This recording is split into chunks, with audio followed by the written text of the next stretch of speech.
Hi,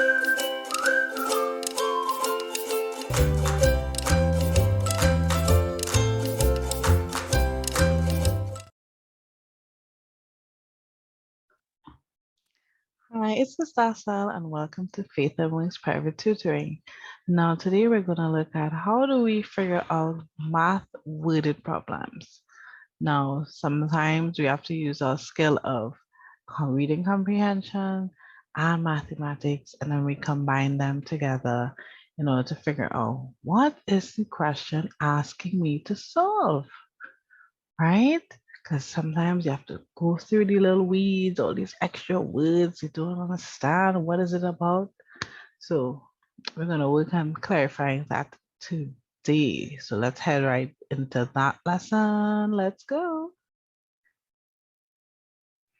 All right, so let's start with the basic terms, right? The four basic operations in math are addition, subtraction, multiplication, and division.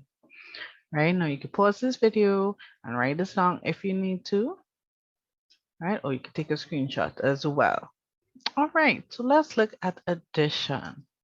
So in worded problems, words mean things. They mean things in maths. So sometimes math is like a foreign language, right? I don't know how to speak Greek. And sometimes you might see all these symbols and be like, what is this? So that's what you have to do. You have to become a translator. So you're going to translate the words in the worded problem into mathematical symbols. Yes, they turn into symbols, right?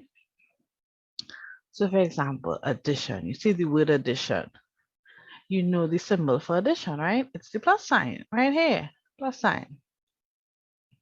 So each number in an addition sum has a name. Did you all know that? So the first one is called an addend. Then we have the plus sign. Then the second number is also known as the addend. Then we have our equal sign. And the answer when you add is called the sum. So if you get a problem and it says find the sum, you know that you have to do addition. Right? So it's really important to know the names of the operations that you have to do. Next, we have subtraction.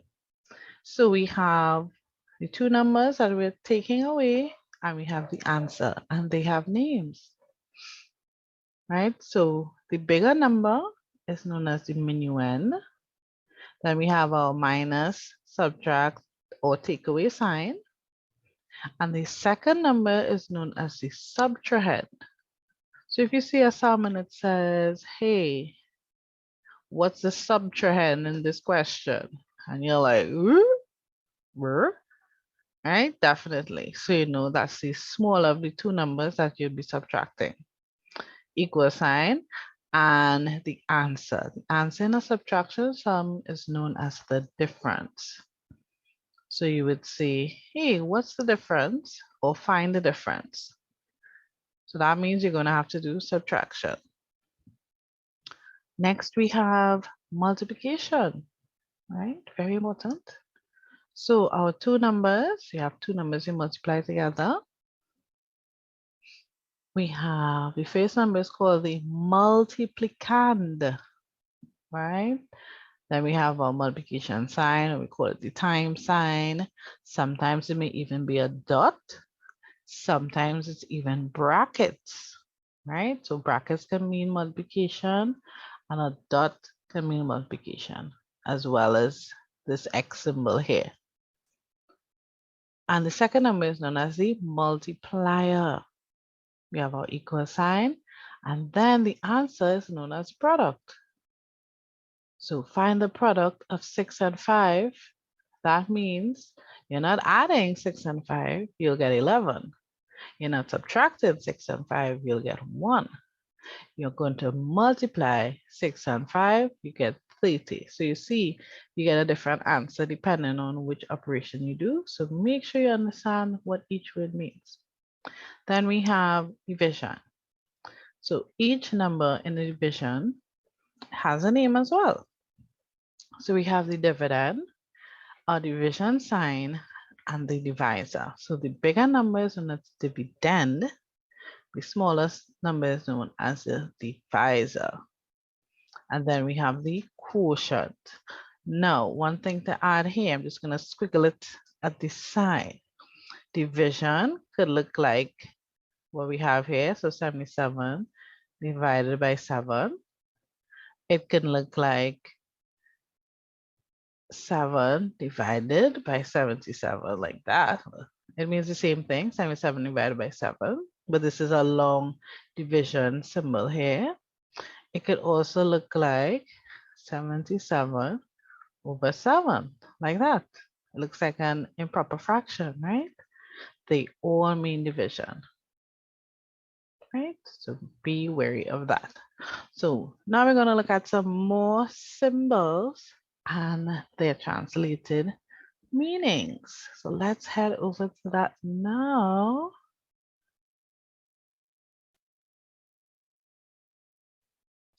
All right, so here we have the mathematical operation, right? So these are what we call keyword clues. So that means you see these words, bing, bing, bing, we have to do addition. Bing, bing, bing, we have to do subtraction, right? So let's look at some of the words. So we have, if you see these words, that means you're going to have to do addition.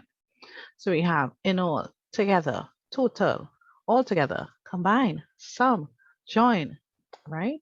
Subtraction, we have difference, fewer, how many more, how much more? Left, remain, remainder, remaining, or less, or fewer. Well, we have fewer already, right? So those are some clues. You're like a detective, so you're going to look for the clues in the sum. Then you have for multiply, product of, right? Because we know the answer, the multiplication problem is called the product. Times, multiply, each, right? Then we have, do you know each means one? So, right, then we have divide. So equal groups of, right? Divided by, shared equally, quotient, right? So all of these are some keywords and the division. So let's say we can all deal with a problem. How do we tackle it? First step, read the question 2 times and underline the keywords, especially the question itself, which is usually the last sentence with a question mark or not. Number 2, write over questions using numbers and symbols. So if you see the word all together, you know, that's a clue. You put a little addition sign, right? Certain words like of means find 10% of 50, right? That means 10% multiplied by 50. Of means multiply. So those were, you're looking for those keywords like that, and you're going to translate them into symbols. You can also draw images and solve, right? So sometimes for unequal sharing, you may need to do a bar method or draw some graphs or draw some pictures, whatever helps you, right? And always, always, always check over your answer by using your answer back into the question. So if you plug in your answer, are you going to get the original? Right? That's a really great way to double check. Right? So for example, if I say 5 multiplied by 2 is 10, you plug back in 10, so 10 divided by 2, are you going to get back 5? Right? You check over your work at all times. Right? So those are some quick, easy ways on how we will figure out our worded problems. Now, if you have any questions or you'd like me to go through some worded problems, no problem. Feel free to contact me, right? I'm on all social media, Facebook, Instagram, and of course, YouTube. And have a great day. I hope this helped.